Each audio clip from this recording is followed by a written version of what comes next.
Welcome back to Living Local. Barry Bostwick is a superb star of stage and screen, best known to wider audiences, Mayor Randall Winston in Spin City. Bostwick is also known to a mighty subset of fans as Brad Majors in the cult classic, The Rocky Horror Show. And here to tell us all about this wacky phenomenon and his upcoming appearance at Davenport's Capitol Theater is the one and the only Barry Bostwick. Hey, dude, how are you?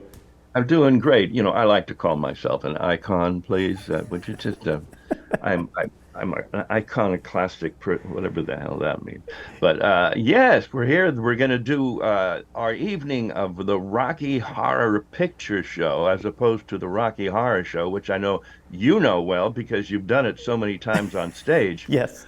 But we do a screening, and we have a shadow cast who perform in front of the screen. And Larry Vizel, who's the head of the fan club all over the world, and fan pages and writing books, Yeah. and he comes with me, and we do a whole opening with virgin ceremonies and costume contests, and then we hand it over to the local cast, and then people in the audience start throwing things. Yeah, and so we're going to get to that, but I'm such a fan of origin stories because I'm a performer myself, and I always wonder how people find themselves living a creative life. So how did that all start for you? The whole creative life or Rocky Horror? It's the creative life probably started in high school when I just wanted to be around the pretty girls. That's what you did. I mean, they were always Yeah. in the drama department, you know. They weren't on the football team.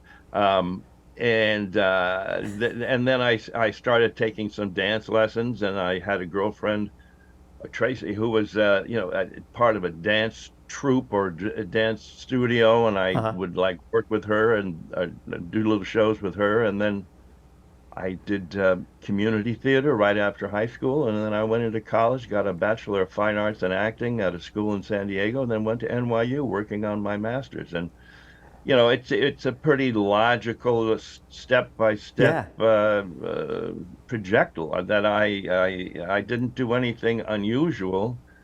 I didn't climb the fence at 20th Century Fox and beat down the door of like a lot of actors, they talk about, well, I did this, I kidnapped that person, and that's how I got into show business. Yeah. No, I just eked my way across the ladder.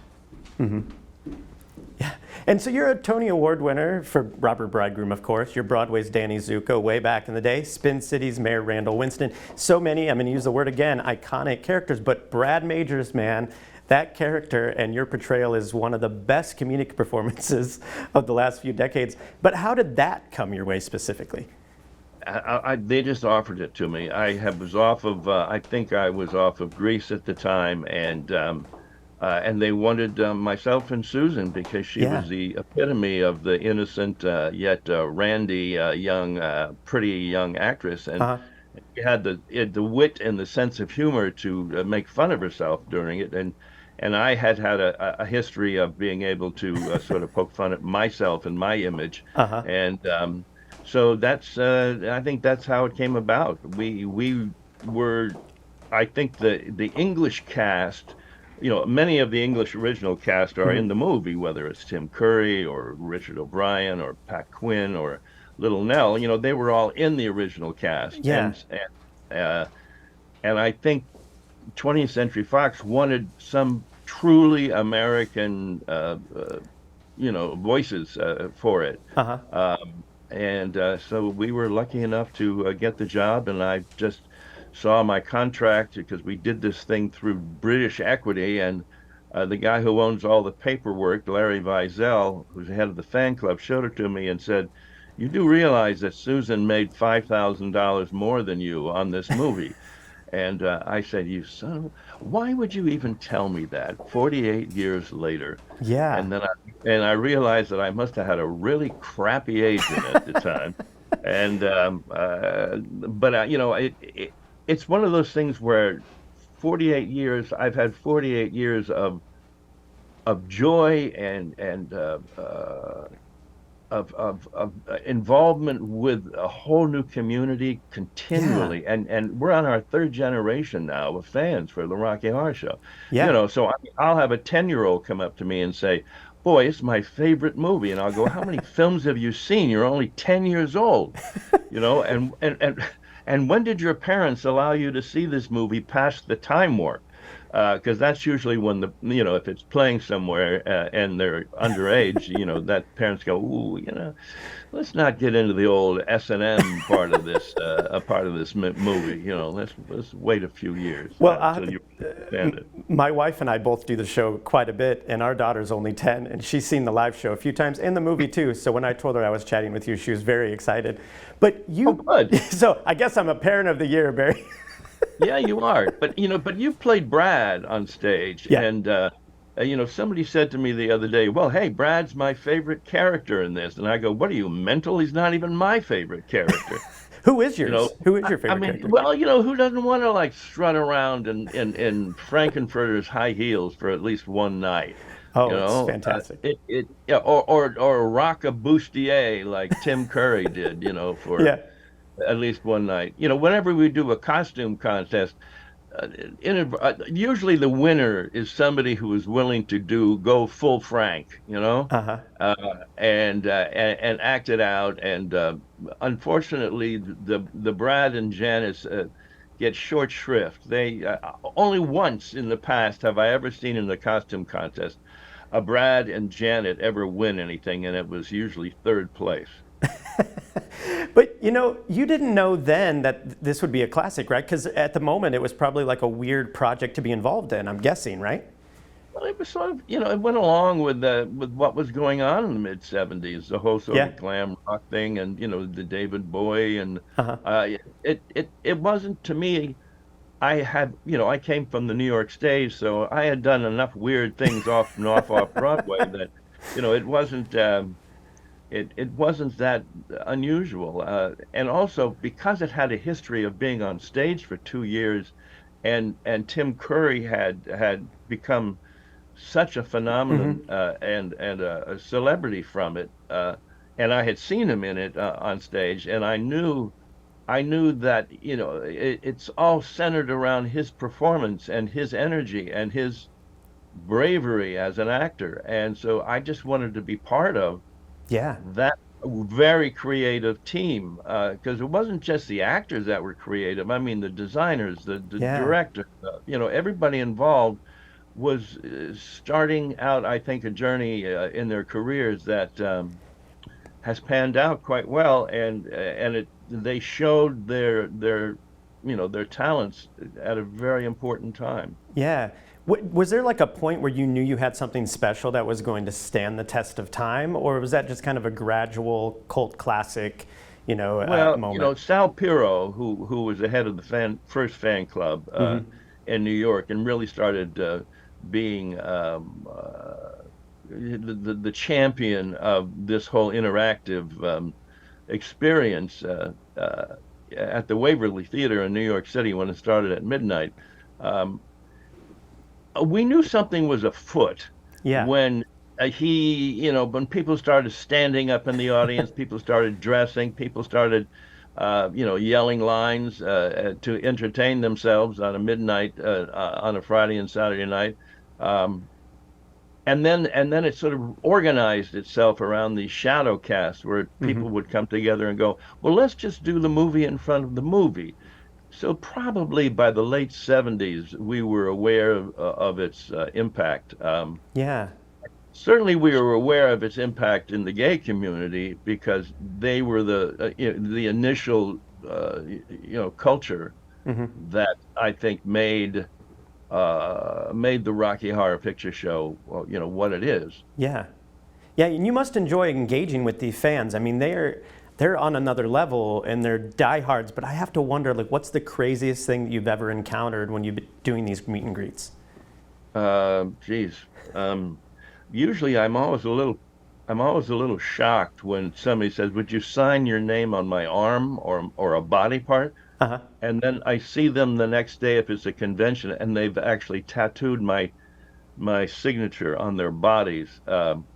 I find that a bit of an overstatement of fandom. But I'm sure they're just, cashing checks on my name.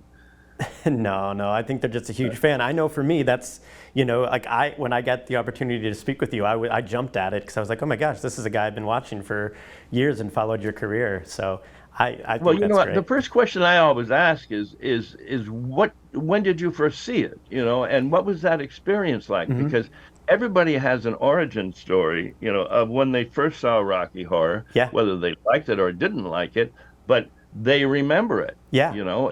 It's fascinating.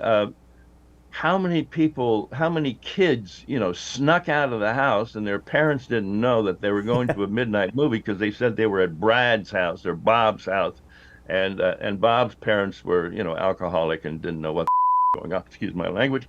You can bleep that out. But yeah, so Bob's parents were, not there. yeah, So the kids go and they have this experience, and then they come back, and then they bring another friend, and yeah, then and then it sort of balloons, and it's just been three generations now. I think I said that. yeah. It's fascinating to think of the young people in the audience trying to imagine their grandmother or grandfather, with feather boas in the back of their closets, or bustiers or fishnet stockings or whatever, Yeah, And I think that's really one of the fascinating things about it is younger people yeah, don't necessarily want to be attracted to the same things that their parents or grandparents are yeah, attracted to. Why yeah, do you think this is because you have an experience with this? yeah. Why do you think it's lasted so long? Yeah, it's one of those things, man. It's just such an unreal experience because it kind of mixes rock and roll and a B horror movie, and it's like a perfect marriage of something that just works. There's like an energy at a live performance, or even when you see the film, which I've been to several of those as well, that you just don't get. And if you're looking for something to totally escape from reality, that's the one. And I can't ever get enough of it. That my story was I snuck out of my parents' house and told Did my you really? parents we were somewhere else, and that's what we did. We went and saw an outdoor. Used to screen here at outdoor theater, and Oh, it was such a cool experience. And then in college, I got to do the show live for the first time, and have done it for the last, you know, 15 years that way. And it's just, it's on another level. But I want to know, we kind of touched on the Shadowcast and the intro that you do, but what can viewers expect at the screening and the meet and greet with you? well, in the meet and greet, I will greet them, and then I will meet them. I always have a hard time describing. We'll get a picture taken together. I'll sign if they bring an album or something, Uh-huh.